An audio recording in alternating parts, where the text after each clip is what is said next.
Hi there and welcome to Miss Mobile Tech. So a few weeks ago, somewhere at the end of 2020, I entered in a live stream which was hosted by ASBYT, where he spoke with the global spokesperson and marketing manager of Poco International. And in that live stream, you also had the possibility to win a Poco M3, which, well, I did. So thank you very much to Poco and also to ASBYT for, of course, making it possible. I'm very curious to see what is in the box and to see what this phone can do for its basically amazing price point that they've sold it on. So let's see what's in the box, and in the upcoming days and weeks you'll be seeing some more photos and videos and everything about the phone, just to show you my experience. So I'm very curious to see what you think. If you like it, sub to the channel would be amazing, or like, and I hope to see you in the next one. For now, let's go to unbox the Poco M3. Alright, so here we have it, the Poco M3 in all its glory. On the box it's just simple Poco M3 with easy access to the Google apps you use most.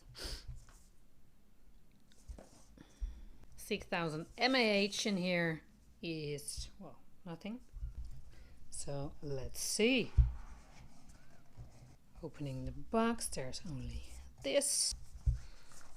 To the side for a second. Here we have the USB type A to USB type C connection port. And here is charging brick. The output of this one is 5 watt, but it's capable up to 18 watt charging, so you can take another charger and charge it up to 18 watt. We have warranty card, user guide, the silicone case, or as some tech YouTubers like to call them, the condom case. And here of course is a little pin.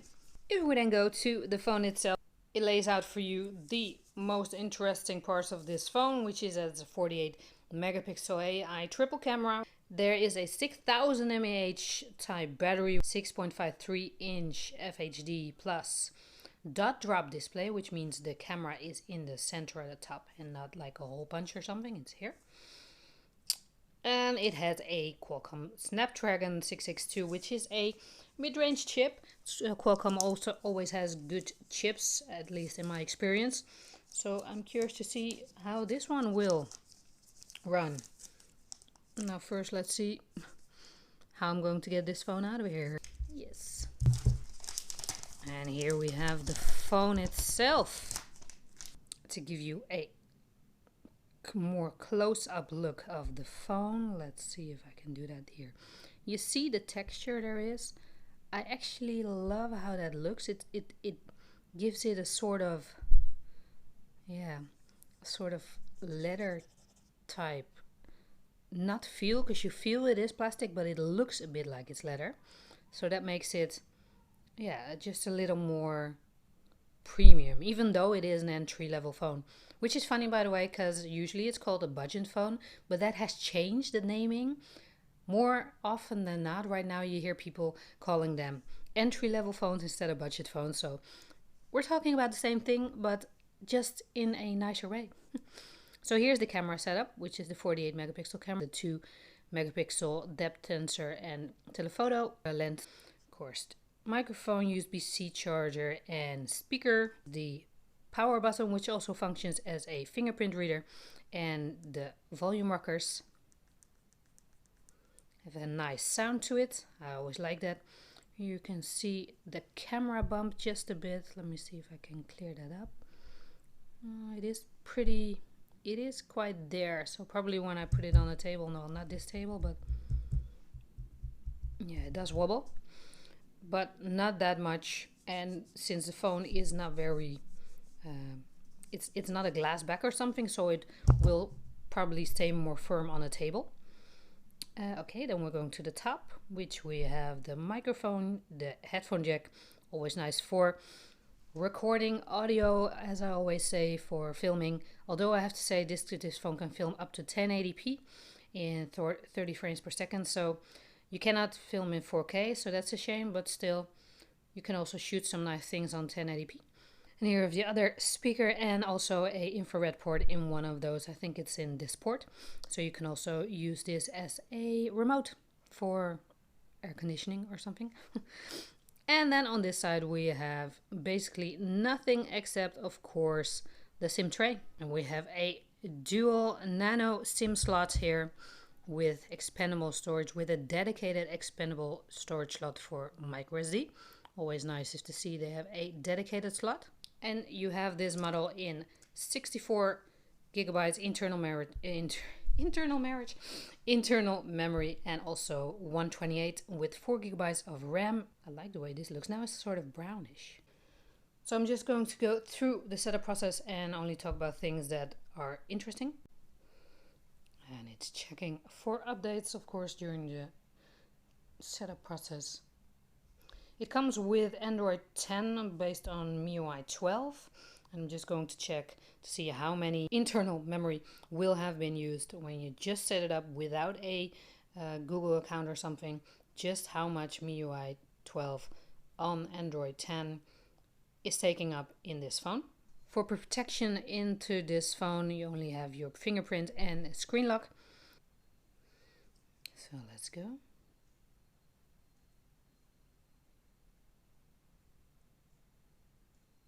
Okay, I was too quick. Usually fingerprint readers can read like this.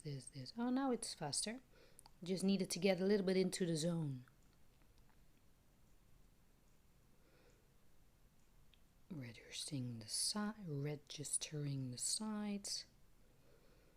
Okay, so that did take a little bit longer than most fingerprints. Setup complete.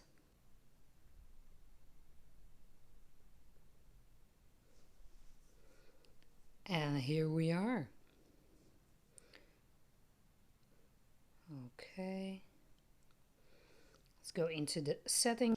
First of all, let's see about the phone. It's MIUI 10. Oh.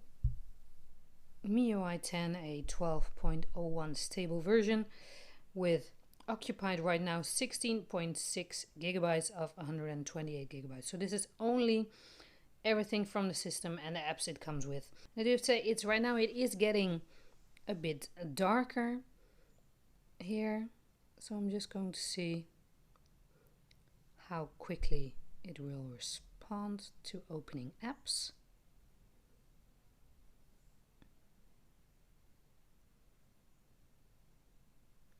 Of course, it's not the quickest phone. It's an entry-level phone, so okay, let's fire up the camera quickly. Okay, so let's see what it will do now.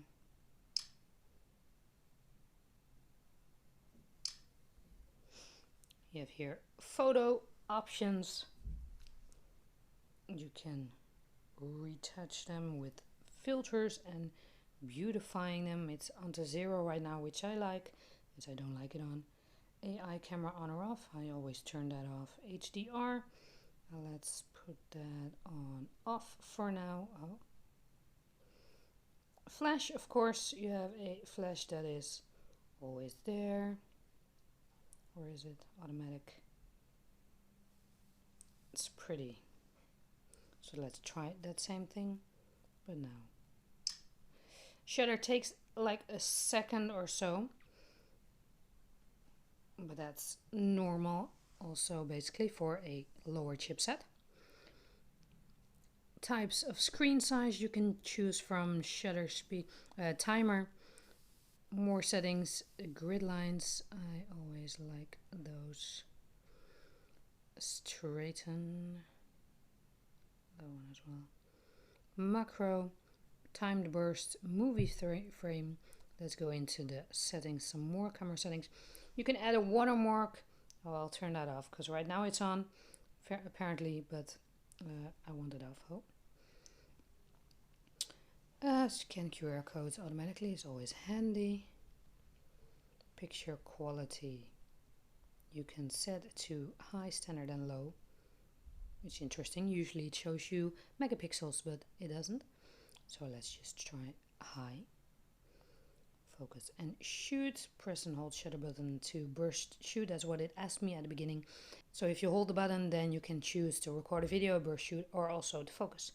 But I don't like that Instagram-like or WhatsApp-like way of holding it. Only it's annoying, so I just put it to burst shoot.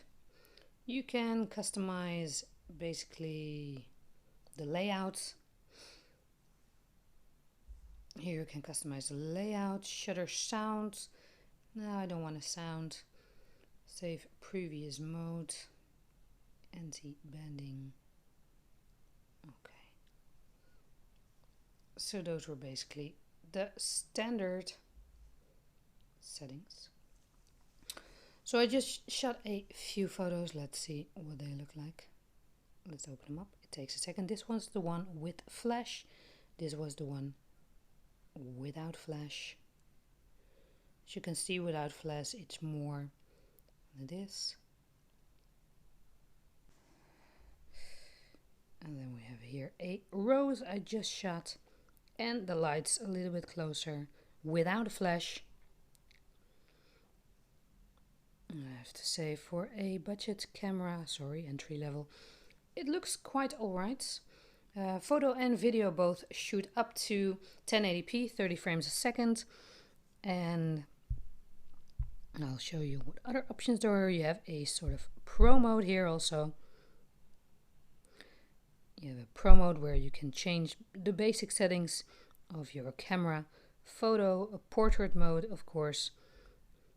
And there is more. You can make a short video, slow motion, a 48 megapixel standard, because normally the sensor is set to about 12 megapixels, and you can choose a 48 megapixel also. Let's see what the difference is in this. I do have to say I've tested a few other phones who had that possibility. I didn't see that much change, but we'll see. Night also, panorama and time-lapse. Alright, so let's put it to night and see what the difference is then. Keep your phone steady while making a photo. It says okay. It takes a few seconds for it to open. Okay. This is the 48 megapixel. So this is the 48 megapixel one, and this is the night photo one I just took. And then this is the normal one. I think I do like the night photo the most because it makes the colors just a bit softer and more, yeah, actual, I think. If we make a quick video here.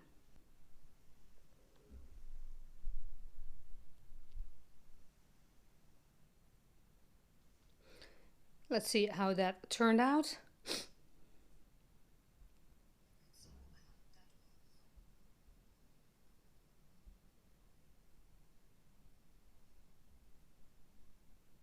Alright, and before we go, let's try one last thing, and that is, of course, my favorite thing of all, the selfie camera.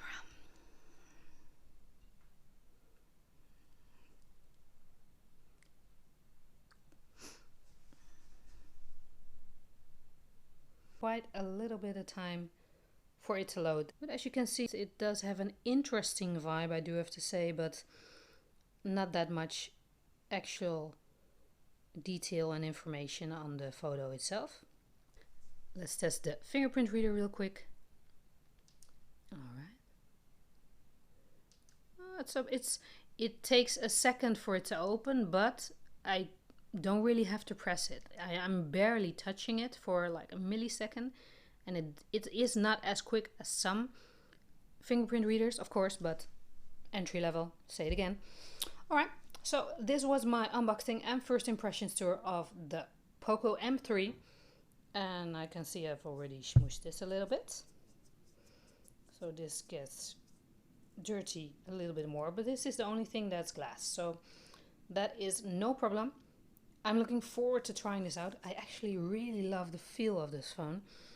As you can see again one last time, yeah, it really sort of looks like leather, but it really is plastic. In the hand it does feel like plastic, but it looks like leather. I love that. So I'm really curious to see what this phone will do.